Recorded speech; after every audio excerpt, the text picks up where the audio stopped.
ज्ञानाटेकमध्ये आपले सर्वांचे मनपूर्वक स्वागत। चॅनलला सबस्क्राईब करायला विसरू नका।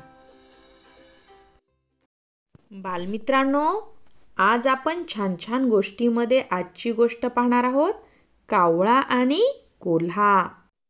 एका घनदाट जंगलात एका झाडावर एक कावळा राहत होता। एके दिवशी कावळ्याने जंगलातल्या एका शेतातून चवदार मांसाचा तुकडा आणला आणि तो खात उंच फांदीवर बसला। त्याला तो मांसाचा तुकडा खूप प्रिय वाटत होता। तेवढ्यात एका भुकेल्या कोल्ह्याने तो कावळा पाहिला। कोल्ह्याच्या तोंडाला पाणी सुटले, पण तो झाडावर चढून ते मांस घेणे त्याला शक्य नव्हते। तेव्हा कोल्ह्याने एक युक्ती आखली। कोल्हा म्हणाला, "अरे कावळ्या, तुझं काळं पीस असं चमकतंय की जणू ते काळ्या मखमलीनं झाकलेलं आहे।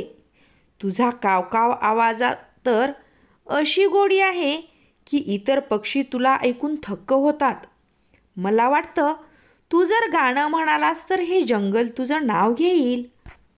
कावळ्याला कोल्ह्याचं कौतुक ऐकून खूप आनंद झाला। स्वतःचं गाणं ऐकवायचं म्हणून त्याने तोंड उघडलं। त्याच्या चोचीतील मांसाचा तुकडा खाली पडला।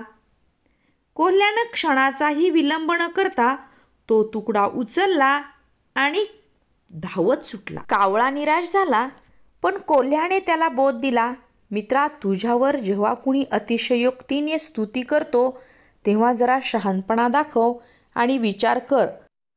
फसवणूक करणारे असेच गोड शब्द वापरतात." बालमित्रांनो, या गोष्टीवरून आपण एक बोध घेऊ शकतो। अतिशय गोड बोलणाऱ्या लोकांवर लगेच विश्वास ठेवू नये, कारण अतिशय गोड बोलणे हा त्यांच्या फसवणुकीचा डाव देखील असू शकतो।